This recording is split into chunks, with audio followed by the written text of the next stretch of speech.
नमस्कार, मैं हूं आंचल सिंह और आपका स्वागत हमारे चैनल पर। उत्तर प्रदेश में योगी सरकार जिस तरीके से कार्रवाई कर रही है और सभी अपराधियों पर नकेल कसी जा रही है, इसे देखकर सपा प्रमुख अखिलेश यादव बौखला गए हैं। वो ये कह रहे हैं कि आपकी सरकार की सिर्फ और सिर्फ 1 साल ही बची है, जनता ने भरोसा खो दिया। इससे पहले उन्होंने राष्ट्रपति शासन लागू करने की भी बात कही थी और उससे पहले जिस तरीके का प्रोपेगेंडा कांग्रेस फैलाती थी, सपा प्रमुख अखिलेश यादव भी उसी पर उतर आए और किस तरीके से उन्होंने एक बेंगलुरु की घटना को वाराणसी की बताया और उस पर उन्होंने टिप्पणी भी की और हृदय विदारक उन्होंने उस पर घटना पे अपना रिएक्शन दिया और ये बताया कि कितनी ये जो घटना हुई है इससे मैं कितना विचलित हूं। लेकिन वो झूठ था और झूठ फैलाने के लिए डीएम ने फटकार भी लगाई है।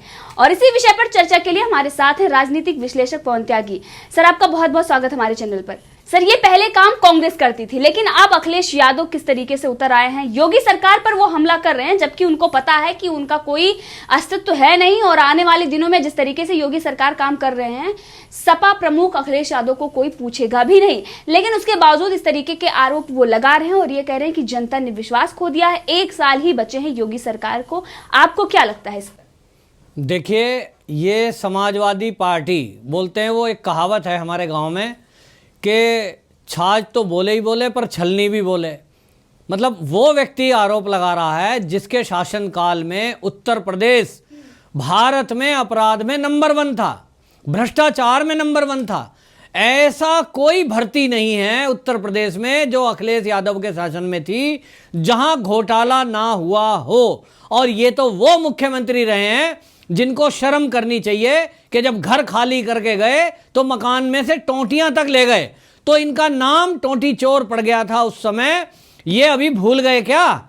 तो ये अखिलेश यादव आज उस मुख्यमंत्री पर सवाल उठा रहे हैं जिसकी लोकप्रियता पूरे भारत में नंबर 1 है और जिसके शासनकाल में अपराधियों पर ऐसा अंकुश लगाया जा रहा है कि भारत ही नहीं, दुनिया के देशों में उसकी तारीफ हो रही है कि अगर अपराधियों पर नकेल कसने में अगर कोई है सख्त प्रशासक तो वो है योगी आदित्यनाथ।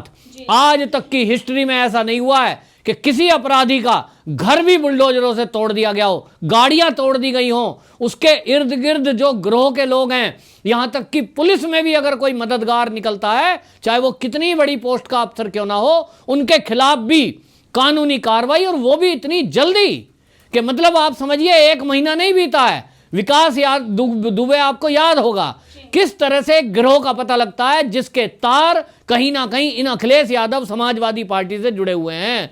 ऐसे अपराधी, अब आप देखिए उत्तर प्रदेश में एक बात उठ रही है, लोग बाग पूछ रहे हैं हमसे भी, हमारे मित्रगण, वो कहते हैं ऐसा क्या हो गया कि अचानक अपराधों में वृद्धि हो गई है।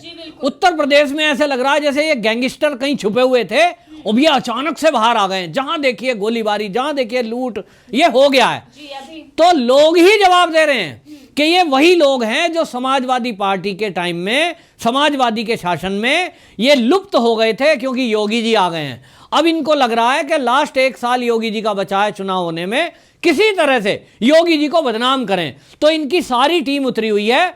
आपको मैं बता रहा हूं कि मेरी फेसबुक पे रोज कोई ना कोई पोस्ट फेक आईडी बना करके उस पे नाम लिखेंगे मोदी भक्त, उस पे लिखेंगे योगी की सेना, और होंगे वो समाजवादी या कांग्रेस के लोग। और ये फेक आईडी बना करके सोशल मीडिया के माध्यम से उल्टी सीधी बातें, जाति और धर्म के बारे में विशेष कोई टिप्पणी, ये समाज में वैमनस्य फैलाने का काम कर रहे हैं। तो वो जो आपने अभी कहा कि बेंगलुरु के एक बुनकर की आत्महत्या को इन्होंने बनारस का बता दिया, ये चाहे राहुल गांधी हो चाहे अखिलेश हो, दोस्त तो उनका ही है ना, राहुल का, पप्पू का।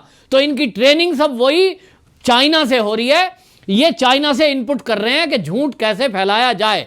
लेकिन आज के टाइम में आप जैसा मीडिया और सोशल मीडिया वो दोनों एक्टिव हैं, इसलिए इन जैसे लोगों का झूठ चलेगा नहीं। और आपको बताऊं, जिस अपराध की बात ये कर रहे हैं अखिलेश यादव, इनका जब शासनकाल था, ये 2015 के आंकड़े मैं आपको बता देना चाहता हूं, उत्तर प्रदेश में दंगे 6,813, अपहरण 11,999, हत्याएं 4,732, और कुल शिकायत जो होती थी इनके शासनकाल में, मैं केवल 2015 की बात कर रहा हूं, ये थी 59,41,118 जी। 59,41,000, याद रखिए ये आंकड़ा। और इसकी तुलना भाजपा शासित राज्य में अगर करें 2015 में, तो गुजरात की आपको आंकड़े बताता हूं कि गुजरात में कुल शिकायत 4,60,000 लगभग इतनी प्राप्त हुई। कहां? उत्तर प्रदेश में लगभग 60 लाख। तो ये अखिलेश यादव सवाल उठाते हैं। और भर्ती घोटाला तो चाहे वो टीचर का भर्ती घोटाला हो, चाहे वो पुलिस में भर्ती की गई हो, ये यूपीएसएससी में भर्ती हुई थी 40,000 समूह गृह की भर्ती, उसमें घोटाला हो, ये बात कर रहे हैं उत्तर प्रदेश में। योगी जी के सामने मुंह दिखाने लायक नहीं है कोई समाजवादी पार्टी का आदमी, क्योंकि अपराध को तो संरक्षण देने का काम इनकी पार्टियों में हुआ, चाहे वो मुख्तार अंसारी हो, चाहे वो ये विकास दुबे जैसा व्यक्ति हो। तो कोई भी रहा, अपराधी पन पे उस समय लोगों में भय व्याप्त था। मैं आपको बता दूं, गाजियाबाद में रहता हूं, कोई दिन ऐसा नहीं जाता था कि जहां चैन स्नैचिंग, लूट, मोबाइल छीनना और महिलाओं के साथ दुर्व्यवहार, इन्हीं के शासनकाल में जो महिलाओं के साथ जो अपराध हुए हैं 35,527 2015 में केवल। गैंग रेप की घटनाएं बुलंदशहर, बरेली, बदायूं, कानपुर, इटावा, कहां नहीं हुई। और ये बात करते हैं योगी जी पर। योगी शासन पर सवाल उठाने के पहले इन्हें अपना रिकॉर्ड देख लेना चाहिए। और अब जब बात कर रहे हैं योगी जी की, तो ये जो छुटपुट घटनाएं हो रही हैं, ये इन पर कार्रवाई कितनी तेजी से हो रही है, ये इनको सीखना चाहिए और देखना चाहिए। इतनी तीव्र गति से कभी भी किसी अपराधियों के खिलाफ कोई भी शासन रहा हो, ऐसी कार्रवाई नहीं हुई। मकान तक भी ध्वस्त कर दिए गए। लोगों ने सवाल उठाए, मकान कैसे तोड़ा जा सकता है किसी अपराधी का। योगी जी ने कह दिया अपराधियों के खिलाफ सख्त से सख्त कार्रवाई, सख्त से सख्त धाराओं में और शीघ्र से शीघ्र। तो ये योगी जी पर सवाल कैसे उठा सकते हैं? ठीक है, राजनीति करनी है, लेकिन मुद्दा वो ढूंढ के लाओ जो आपका मार्केट में चल सके। ऐसे मुद्दे लाओगे तो आप ही को पटकनी खानी पड़ेगी। सोशल मीडिया पर ट्रोल हो रहे हैं, इनका बेइज्जती हुई। बनारस के डीएम ने तुरंत इनके खिलाफ कार्रवाई की धमकी दी कि भाई आप झूठ फैलाओगे तो आप नहीं चलेगा, आप कोई भी बात कुछ भी कर दोगे। तो राहुल गांधी आपका मित्र है, लेकिन उससे ये इस तरह की ट्रेनिंग मत लो कि आप ही को मुंह की खानी पड़े। योगी जी पर सवाल उठाने के पहले 4 बार पहले विचार कर लेना कि मैं सवाल क्या उठा रहा हूं। तो इसलिए ये तो उत्तर प्रदेश के मामले में कम से कम समाजवादी तो अपराध के बारे में ना ही बोले तो अच्छा है। सर, वहीं अखिलेश यादव और प्रियंका गांधी वाड्रा दोनों ही गोरखपुर में जो घटना घटी उसको लेकर भी उन्होंने सरकार को घेरने की कोशिश की। और उन्होंने यहां तक कि प्रियंका गांधी वाड्रा ने कहा कि क्या गृह मंत्रालय तक ये खबरें नहीं पहुंचती। और जिस तरीके से उत्तर प्रदेश में इस वक्त अगर बात करें तो फिरौती की और ये बार बार अपहरण की जो ये घटनाएं सामने आ रही हैं, आपने जैसे कि बताया कि ये वो लोग हैं जो समाजवादी पार्टी में सक्रिय थे और उसके बाद योगी सरकार आने के बाद वो नरम पड़ गए थे और जिस तरीके से सरकार कार्रवाई कर रही थी वो छिप गए थे, लेकिन अब ये अचानक सक्रिय हो गए। आखिर इसके पीछे राज क्या है? और दूसरी तरफ प्रियंका गांधी वाड्रा और अखिलेश यादव जिस तरीके से घेराव कर रहे हैं, इससे आखिर क्या बीच में कुछ लेना देना भी है इनका? देखिए, अपराधियों की और समाजवादी की ये गठजोड़ सरकार चली थी जब भी कभी सत्ता में आए हैं। मैं इसमें कोई दो राय नहीं है कि अगर बसपा का भी शासन रहा है तो उसमें भी अपराधियों पर नकेल कसी गई बहन जी के द्वारा, बहुत सख्त प्रशासन रहा है उस समय। और अब योगी हैं कि जो उससे भी बढ़कर एक्शन ले रहे हैं, क्योंकि जैसा मैंने कहा कि आज तक कभी भी ऐसा नहीं हुआ कि योगी जी एक मुख्यमंत्री ये कह रहा हो कि गोली अगर चलेगी तो उसका जवाब गोली से दिया जाएगा। अभी तक होता ही है कि अगर पुलिस कोई अपराधियों के खिलाफ सख्त एक्शन लेती है तो उस राजनीतिक लोग जो है पीछे छिप जाते हैं और फिर बेचारे वो पुलिसकर्मी फंसते थे, उनके खिलाफ कार्रवाई होती थी और उनको जिंदगी भर कोर्ट केस भुगतना पड़ता था। लेकिन योगी सरकार ने आने के बाद सबसे पहले कानूनों में बदलाव किया और कानूनों में बदलाव करके उन्होंने ये कहा कि यदि कोई गंभीर अपराधी है, गंभीर अपराध करता है, कोई ऐसा अपराधी है, गैंगस्टर है, तो उसको गैंगस्टर एक्ट लगाइए, रासुका लगाइए, उसके खिलाफ सख्त कार्रवाई करिए और तुरंत एक्शन होना चाहिए। ये नहीं कि कई साल केस चल रहा है, इमीडिएट एक्शन। और इमीडिएट एक्शन का कारण ये रहा कि जो योगी जी ने कहा था कि या तो उत्तर प्रदेश से अपराधी चले जाएं बाहर, वरना उनको उनके ठिकाने पे पहुंचा दिया जाएगा। उसके बाद पुलिस हरकत में आई और सख्ती करनी पड़ी और अपराधियों की धरपकड़ तेज हुई, तो ज्यादातर अपराधी जेल के अंदर हैं।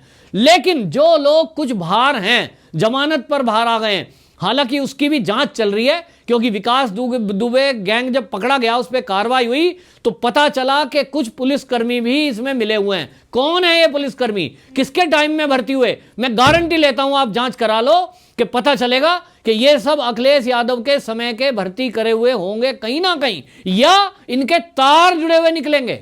क्योंकि जब कोई राजनीतिक पार्टी, राजनेता अपराधियों को संरक्षण देगा और उनको संरक्षित करने वाले, चाहे कोई पुलिस में हो या किसी भी विभाग में हो, उनको भ्रष्टाचार के कारण उन पर दबाव बनाएगा।